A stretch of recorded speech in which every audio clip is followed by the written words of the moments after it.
knowing Paco would want you to live here. Kahit napatay na siya.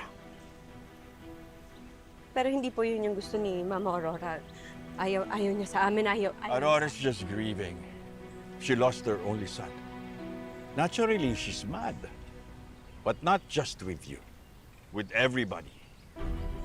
Naintindihan ko po yun, pero for everybody's peace of mind, aalis na lang po kami sa bahay niya. Nyo. Bahay nyo rin yan. Literally, figuratively, and soon, legally.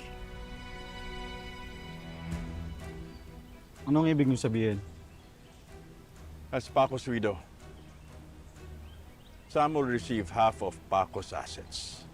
His trust fund, his company shares, his car collection, and that house. Ate, mayaman ka na. Mayaman ka na. That's why you all have to stay here. And I will make sure na makukuha niyo what's rightfully yours. Just trust me. Kakampi mo ako, Sam. Sam can't leave. Not now. Kailangan natin siya. Ha? At ano naman ang makukontribute ni Sam sa pamilya natin? She's set to inherit her husband's company shares. Kailangan natin yun to make sure passes ascension to the company. Or else, si Aurora pa rin ang magpapatakbo ng Palacios Mine. Siya pa rin ang magiging powerful. Imbis na asawa mo. Gusto mo ba yun?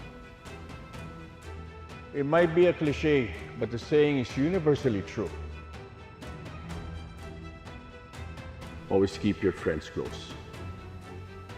And your enemies closer.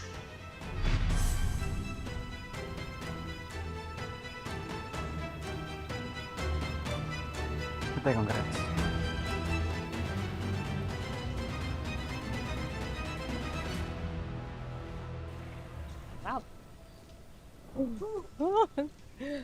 Ayos, ate.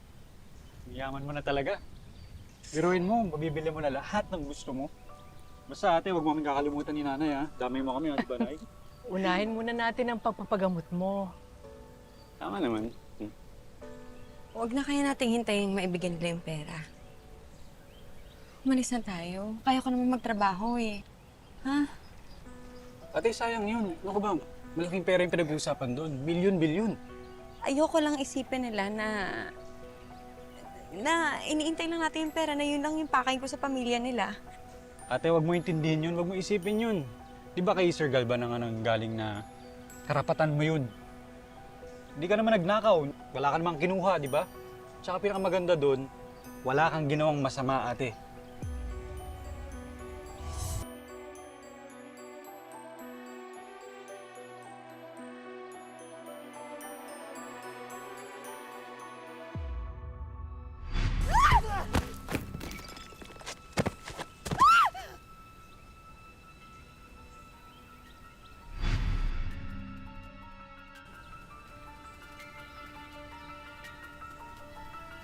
Sam, may punto ang kapatid mo.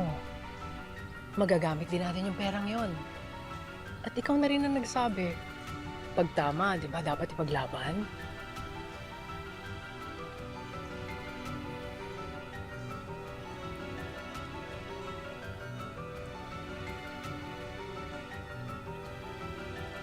Tinulak mo siya. Hindi. Yes, you did. I was there. Anong gusto mong kapalit? I want you to kill someone for me. Yung best friend mo.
nagdesisyon po kami, hindi na kami aalis ng pamilya ko dito.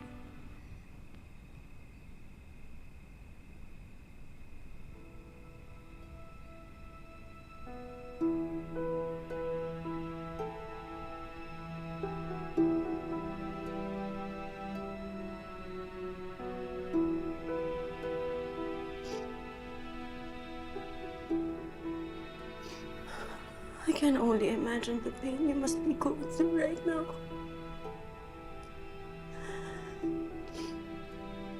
At kung may paraan para mabawasan ko yung dinadala niyo,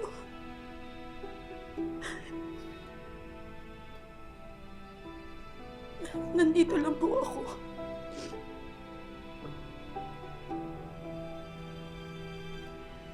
Bakit?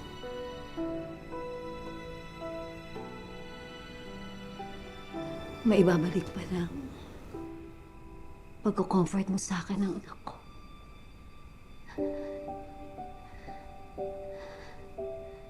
Mabubuhay ba uli siya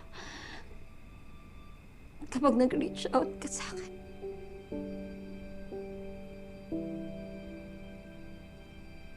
Kung babangon siya ngayon,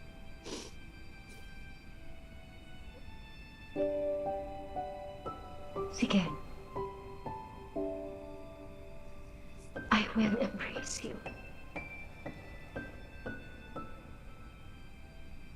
I will accept you as my daughter-in-law. No. I will love you as my own daughter. Kakalimutan ko lahat ng galit ko sa'yo. Tatanggapin kita. Pati na ang pamilya mo. Ibalik mo lang sa akin ang anak ko.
Pero hindi mo kaya.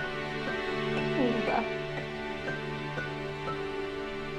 Dahil hindi ka Diyos.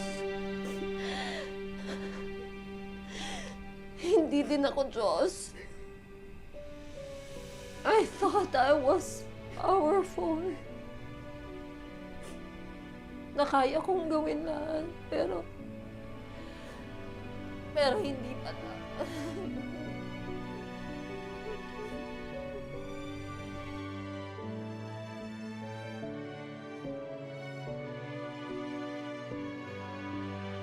Hindi pala.